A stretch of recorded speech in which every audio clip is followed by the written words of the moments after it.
Hello and welcome to another Better Place Australia podcast. How can a separating couple with children move forward when they're living under the same roof? Eliza is the Family Dispute Resolution Team Leader for Better Place Australia. We caught up with her at the head office in Cheltenham to de-identify and share strategies that she initiated for a separating couple in this situation. Separation under the same roof comes with really unique challenges because the parents are still living in the same house. And a lot of times that means that they haven't settled their property matters.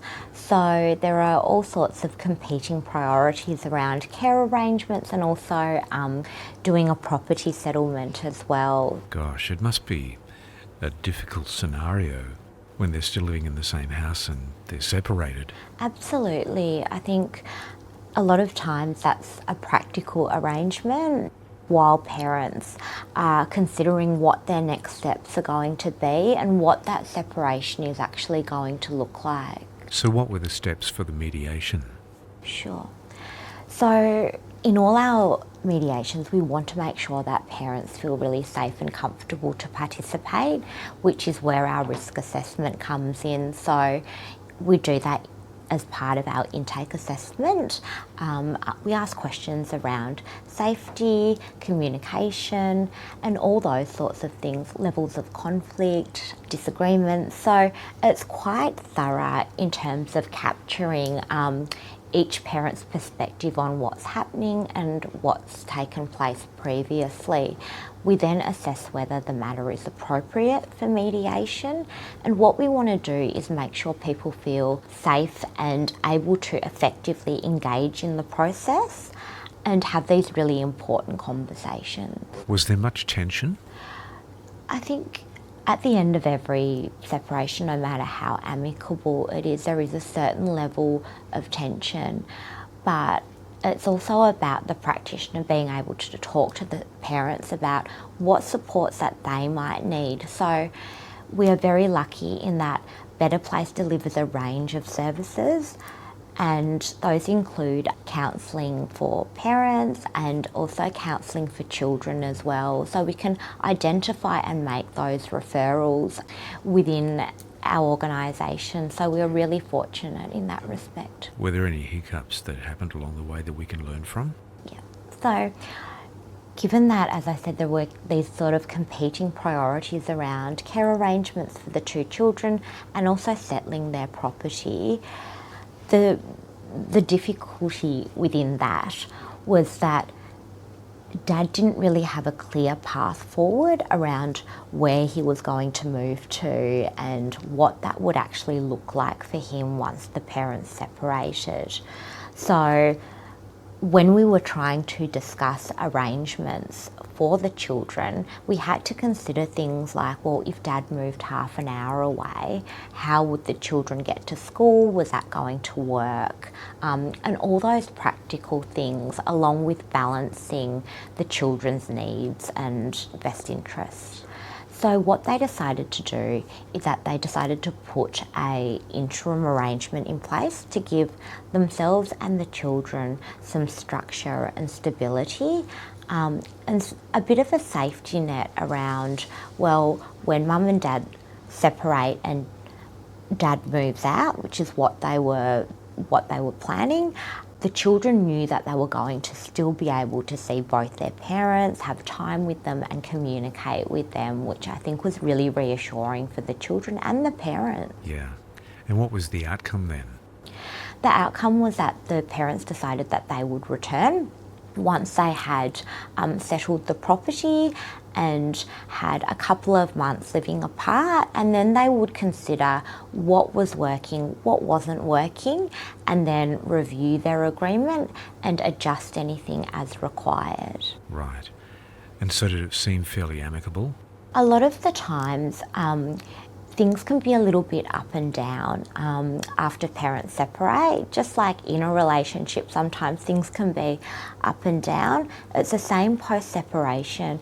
And what can be a really good thing for parents to consider is how they will resolve any issues that come up going forward, any differences of opinion around what's best for the children, any disagreements around the arrangements. How are they going to navigate that post-separation? And so that period of time has already passed.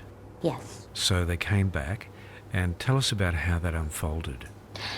So with these parents, what they did was they spent about a 4-month period then settling their property matter and also putting elements of that agreement in place. So things like starting to implement who was taking the children to school on a particular day, who was picking them up, taking them to extracurricular activities, that sort of thing they were able to implement while they were still separated under the same roof and negotiating the property.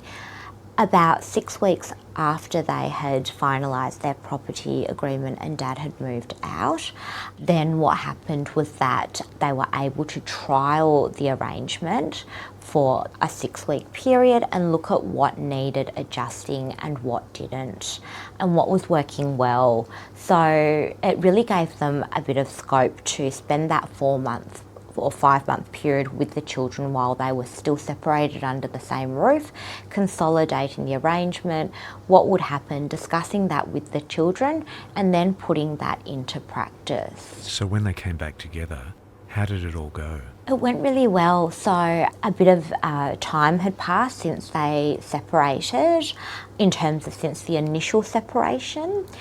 With the children and property mediation, we don't run those at the same time, and they decided that they were going to go through lawyers for their property. They had essentially, in theory, kind of agreed, so they used a different process for property. Right. And came through mediation for children's matters. Okay. So what about, is there a takeaway that we could all learn from that really impacted on you?